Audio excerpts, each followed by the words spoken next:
Hey guys, this is Gurjap and आज हम continue कर रहे हैं अपना chapter of AP.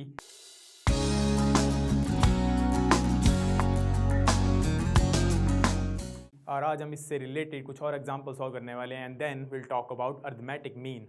Okay, so let's talk about the first example. We are given in an AP the pth term is 1 upon q and the qth term is 1 upon p, and we have to find or we have to show that the sum of pq terms is 1 upon 2 pq plus 1.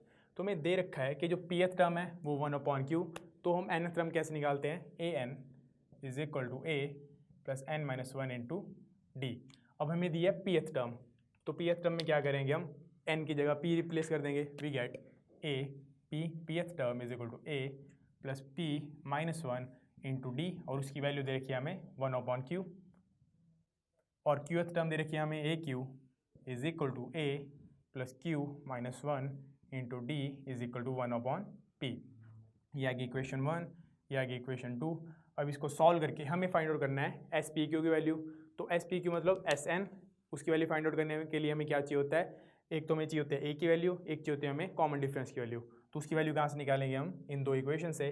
तो subtracting 2 from 1 we get a से a cancel हो गया, cool. तो हमारे पास क्या आ जाता है, P minus 1 D minus Q minus 1 into D is equal to 1 upon Q minus 1 upon P. तो डी कॉमन ले लो, we get P minus 1 minus Q minus minus plus 1 into D is equal to LCM P minus Q upon P Q. 1 से 1 cancel, we get P minus Q into D is equal to P minus Q upon P q. तो p minus q से p minus q cancel, we get common difference is equal to 1 upon P q. तो d की value हमारे पास आ गई, कुल। अब d की वैल्यू को मैं इक्वेशन 1 या इक्वेशन 2 किस में पुट करता हूँ, तो मेरे पास a की वैल्यू आ जाती है। तो लेट्स फाइंड k की वैल्यू क्या है।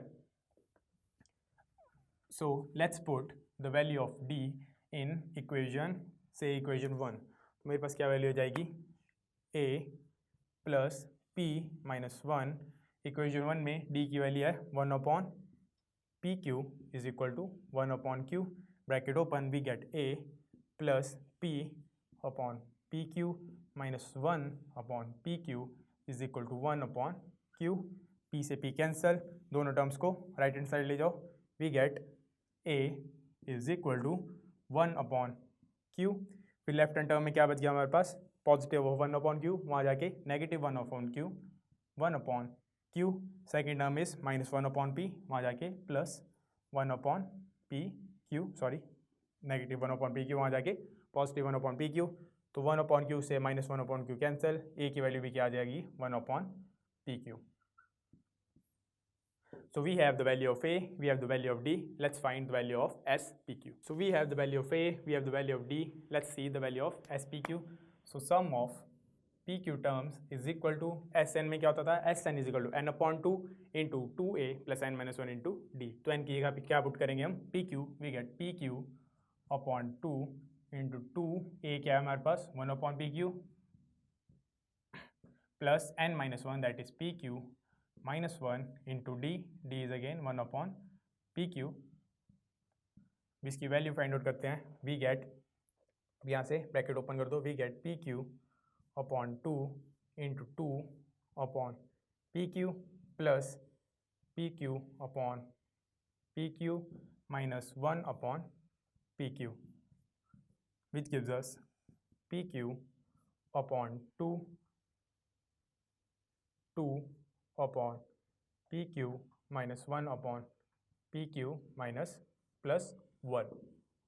ओके, अब इस केस में नेक्स्ट टर्म क्या हो जाएगी, हमें वैल्यू इसकी निकालनी है 1 अपॉन 2 पी क्यू प्लस 1। क्या करते हैं, पी क्यू को अंदर मल्टीप्लाई कर देते हैं, वी गेट, तो क्या करते हैं, पी क्यू को अंदर मल्टीप्लाई कर देते हैं, we get 1 upon 2 into P Q upon P Q minus P Q upon P Q plus P Q. P Q से P Q cancel, P Q से P Q cancel, we get S P Q is equal to 1 upon 2 P Q plus, यहाँ से रह गया 2, यहाँ पे रह गया minus 1, which gives us S PQ is equal to 1 upon 2 PQ plus 1, which was the required result. So for the next example, we are given that if the sum of n terms of AP is Pn plus Qn square, तो हमें find out करना है value of D जहाँ पे P और Q constant है. मतलब हमें सम ऑफ n टर्म्स मतलब Sn की वैल्यू दे रखी है हमें, Sn is equal to Pn plus Qn square कुल. और लेकिन बोला है कि जो P और Q हैं वो कांस्टेंट है, मतलब n और n स्क्वायर. n क्या है हमारे पास, सिर्फ एक वेरिएबल, और P और Q क्या है, कांस्टेंट कुल. अब ये याद में रखना है, हमें वैल्यू फाइंड आउट करनी है D की. तो Sn की वैल्यू क्या होती है, Sn is n upon 2 into 2a plus n minus 1 into d. इसकी वैल्यू किसके इक्वल है, Pn प्लस Qn स्क्वायर के इक्वल. इसको सॉल्व करते हैं, we get n upon 2 into 2a plus n d minus d which is equal to, bracket open कर दो, n a plus N square d minus n d is equal to P N plus Q N square. अब N upon 2 multiply हुआ था, यहाँ से 2 cancel हो गया, यहाँ पे एन स्क्वायर डी अपॉन 2, यहाँ पे एन डी अपॉन 2. तो एन के फैक्टर कॉमन ले लो, we get N into A minus D upon 2 plus N square D upon 2 is equal to P N plus Q N square. तो यहाँ से अगर मैं एन स्क्वायर के फैक्टर्स को कंपेयर कराता हूँ इस इक्वेशन के राइट और लेफ्ट हैंड साइड से, तो मुझे क्या मिलता है, एन स्क्वायर का राइट हैंड साइड में क्या फैक्टर है अपने पास, Q is equal to, left में हमारे पास क्या फैक्टर है एन स्क्वायर का, D upon 2. So Q is equal to D upon 2, तो डी की वैल्यू क्या आ जाएगी, 2q. और ये हमें फाइंड आउट करना था, हमें फाइंड आउट करनी थी value of D which is the required result. So for the next example, we are given the ratio of sum of m and n terms is m square is to n square. मतलब हमें जो m terms है, sum of n terms और sum of n terms का ratio दे रखा है m square is to n square. Means sm upon sm is to sn is equal to m square is to n square. ये हमें ratio दे रखा है. हमें show करना है कि mth टर्म और nth टर्म का रेशियो क्या आएगा, 2m minus 1 is to 2n minus 1. Means we have to show that am is to an is equal to 2m minus 1 is to 2n minus 1. सो ये equation हमें given है. Okay, ये हमें result prove करना है. We have to find out this using this. तो हमें sm is to sn दे रखा है. मीन्स रेशियो को सॉल्व कैसे करते हैं हम, डिवाइड से. So sm upon sn is equal to m square upon n square.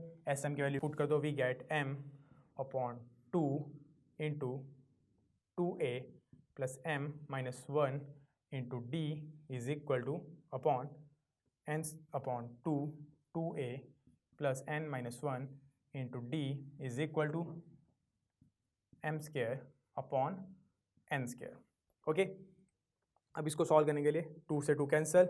अब हम क्या करेंगे यहाँ पे, so using these values in this equation we get 2m minus 1 into 2a plus m की जगह 2m minus 1. So we get 2m minus 1, एक minus 1 पहले से था, minus 1 into D upon 2n minus 1 into 2a plus 2n minus 1 minus 1 into D is equal to 2m minus 1 square over 2n minus 1 square. तो 2m minus 1 से एक 2m minus 1 cancel, 2n minus 1 से एक 2n minus 1 cancel. Clear. अब इसके आगे हमारे पास क्या आ जाएगा यहाँ पे, 2a plus 2m minus 2 into D upon 2a plus 2n minus 2 into D is equal to 2m minus 1 upon 2n minus 1. अब यहाँ से 2 कॉमन ले लो, we get 2 into a plus m minus 1 into D upon 2 common लिया, a plus n minus 1 into D. 2 से 2 cancel. ये किसकी value होती है, ये होती है an के equal. an is equal to a plus n minus 1 into d. Similarly am is equal to a plus m minus 1 into d. Replacing we get am upon an which is equal to 2m-1 upon 2n-1। तो इसको ratio की form में लिखते हैं, will get am/an is equal to 2m-1 is to 2n-1, which is the required result. So in the next example, we are given that a person gives first installment of ₹100 and the installment increases by 5 every month. मतलब कोई इंसान है जो first instalment दे रहा of 100, ठीक है, फिर हर महीने इंस्टॉलमेंट 5 से इंक्रीज हो रही है, तो सेकंड इंस्टॉलमेंट क्या होगी 100 + 5 105, थर्ड क्या होगी 110, fourth 115 up to so on. इस तरह से उसकी इंस्टॉलमेंट बढ़ेगी। Clearly it's an AP because common difference is 5। Cool, this is an AP. तो हमें क्या फाइंड आउट करना है, हमें इसकी 30th इंस्टॉलमेंट, मतलब हमें A30 फाइंड आउट करना है। A30 क्या होता है, A + 30 - 1 इंटू डी। ए की वैल्यू हमारे पास क्या है, A is equal to 100, d is equal to 5 से इंक्रीज हो रही है हर बार, तो डी क्या आ गया हमारे पास 5। दोनों की वैल्यू पुट करो, A30 क्या आ जाएगी हमारे पास, 30th installment will be equal to 100 + 30 - 1 into 5 which is equal to 100 + 29 into 5। 29 into 5 is equal to 100 + 45 is equal to 145। So 100 + 145 gives us 245, which is the required result. So the next topic is arithmetic mean. Arithmetic mean को हम क्या लिखते हैं, capital A, capital M, AM. We read it as AM because काफ़ी लंबा हो जाता है। सो अरिथमेटिक मीन होता क्या है, इफ़ सपोज आपके पास कोई भी सीरीज़ है, आपके पास AP सीरीज़, उसके हमारे पास कोई भी दो टर्म्स ले लिए मैंने A and B। A B अगर किसी भी AP सीरीज़ के कोई दो टर्म है, तो कोई ऐसी टर्म A और B के बीच में मैं कोई इंसर्ट करता हूँ, से कैपिटल A, जिसको इंसर्ट करने के बाद भी ये AP ही रहेगी, ऐसी टर्म को, ऐसी ये जो टर्म हुई, इस टर्म को बोलते हैं हम अरिथमेटिक मीन। सो बेसिकली फिर से कोई भी दो टर्म्स किसी भी AP के, उसके बीच में कोई ऐसी टर्म हमें एक इंसर्ट करी, जिसको इंसर्ट करने के बाद वो सीरीज़ फिर से AP रहेगी, उस टर्म को बोलते हैं अरिथमेटिक मीन। उसको फाइंड आउट कैसे करते हैं, अब यहाँ पे हमारे पास दो कंसेक्यूटिव टर्म है A और A, इन दोनों को कॉमन डिफरेंस क्या आएगा, A - A। ओके, फिर इन दोनों को कॉमन डिफरेंस क्या आएगा, D is equal to B - A। Cool, ये दो है तो कॉमन डिफरेंस ही, तो दोनों क्या होने चाहिए एक दूसरे के इक्वल, तो इक्वल इन दोनों को इक्वेट करा दो, we get A - A is equal to B - A। A इस तरफ आ गया, A + A, ये वाला उस तरफ चला गया, is equal to B + A। So we get 2A is equal to B + A। A is equal to B + A upon 2। तो ये हमारे पास formula to find AM। AM क्या होता है, किन्हीं भी दो टर्म्स B और A के बीच में हमने एक और टर्म इंसर्ट करनी है कि वो स्टिल AP रहे, उसको बोलते हैं arithmetic mean, and this is how we find it. So for the next example, we are given that if a⁻n + b⁻n upon a⁻n-1 + b⁻n-1 is the AM between A and B of AP, find the value of n। मतलब A और B हमारे पास कोई दो terms हैं किसी AP के, उन दोनों के बीच का अरिथमेटिक मीन क्या दे रखा है ये, ठीक है, हमें फाइंड करनी है value of n। So arithmetic mean क्या होता है, A is equal to a⁻n + b⁻n over a⁻n-1 + b⁻n-1, ये हमें given, but we also know that A is equal to A + b upon 2। कोई भी दो टर्म A और B के बीच का AM क्या होता है, A + b अपॉन 2।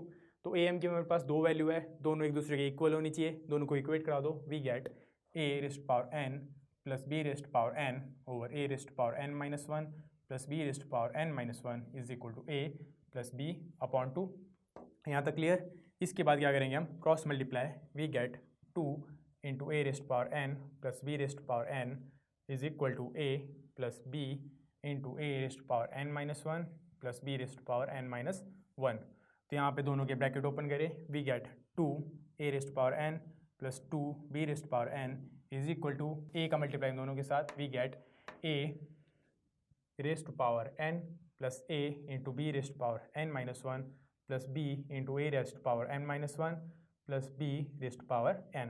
और यहाँ पे हमारे पास एक a⁻n है, b⁻n है, यहाँ पे भी a⁻n है, b⁻n है, इन दोनों को उस तरफ चले गए तो एक कैंसिल हो गया, we get 2a n plus 2bn minus a raised to power n minus b raised to power n is equal to a b raised to power n minus 1 plus b a raised to power n minus 1, which gives us दोनों की एक value come a raised to power n plus b raised to power n is equal to a into b raised to power n minus 1 plus b into a raised to power n minus 1.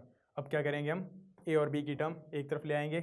We get a raised to power n minus b into a raised to power n minus 1 is equal to b raised to power n minus 1 minus b raised to power n.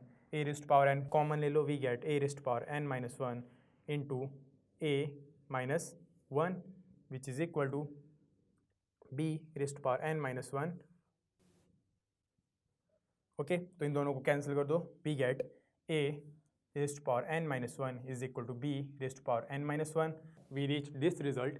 और इसका क्या करेंगे हम, इसको denominator में ले जाएंगे. We get a raised to power n minus 1 और b raised to power n minus 1 is equal to 1. Okay, हमें निकालनी है वैल्यू ऑफ n. तो इसमें हम कुछ ट्रिक्स यूज़ करेंगे. n minus 1 दोनों की पावर सेम है. a upon b raised to power n minus 1 is equal to, अब यहाँ पे भी हमें a अपॉन b की कोई पावर लेके आनी पड़ेगी जिसकी वजह से n दोनों की पावर क्या हो जाए, कंपेयर हो जाए. a अपॉन b की पावर को मैं क्या रेस करूँ कि उसकी वैल्यू क्या आ जाए 1. तो कोई भी नंबर है उसकी पावर अगर मैं 0 करता हूँ उसकी वैल्यू क्या आती है 1. सो 1 can also be written as a upon b raise to power 0. इस वैल्यू को यहाँ यूज़ करो, a upon b raise to power 0. ठीक है, क्लियर. सो दोनों की बेस सेम है, पावर क्या हो जाएंगी compare. n minus 1 is equal to 0, n की वैल्यू क्या आ जाएगी 1, which is the required result. So guys, this was it for today. Next time we'll begin with geometric progression. Till then, keep practicing.